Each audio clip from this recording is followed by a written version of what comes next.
সে আগুন লাগাইয়া জনতারে জ্বালায়া পালাইয়া সাইডা গেলে ঢাকা গণভবনটা এখন ফাঁকা বুবুরে গণভবনটা এখন ফাঁকা।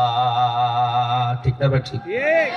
তুমি অধিকারের কথা বলেছিলে রাজাকার, দেশবাসী বুঝে গেল তুমি বড় স্বৈরাচার। তোমার নেই তো শরম লাজ, তুমি বড়ই নাটকবাজ। তোমার নেই তো শরম লাজ, তুমি বড়ই নাটকবাজ। কাউয়া ডাকে না আর কাকা। গণভবনটা এখন ফাঁকা বুবুরে গণভবনটা এখন ফাঁকা। ওরে খেলা হবে শামীম তো আর বলে না, সংসদে মমতাজের বুকটা এখন ফাটে না। ওরে খেলা হবে শামীম তো আর বলে না, সংসদে মমতাজের বুকটা এখন ফাটে না।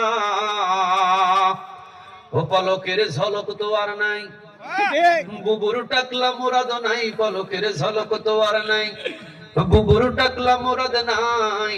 দিল্লিতে মামু বাড়ি একা। গণভবনটা এখন ফাঁকা বুবুরে গণভবনটা এখন ফাঁকা। ঠিক না বা ঠিক? তুমি মিথ্যা মামলায় ফাঁসি দিলা সোনার মানুষগুলোরে। কত বড় ডাইনি সেজে নাই দয়া মায়া অন্তরে। সে আদালত আছে, ফাঁসির দড়িও আছে। সে আদালত আছে, ফাঁসির দড়িও আছে। কবে পাবো বুবু তোমার দেখা, অপেক্ষা করছি আমরা ঢাকা। কয়েকজন বললেন ঠিক।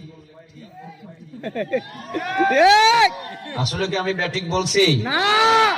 আদালতও আছে, ট্রাইব্যুনালও আছে। অন্যায় ভাবে অপরাধ ভাবে যদি কোনো বাংলাদেশের মুফাসসির কোনো বাংলাদেশের মানুষদেরকে কেউ হত্যা করে থাকে, তাদের বিচার 10 বছর না 50 বছর পরে হলেও এই প্রজন্ম করেই ছাড়বে ইনশাআল্লাহ। আমরা ভুলে যাব না। আর একটু জোরে বলেন, ভুলে যাব না। লাকাদ খালাকনাল ইনসানা ফি আহসানি তাকওয়িম।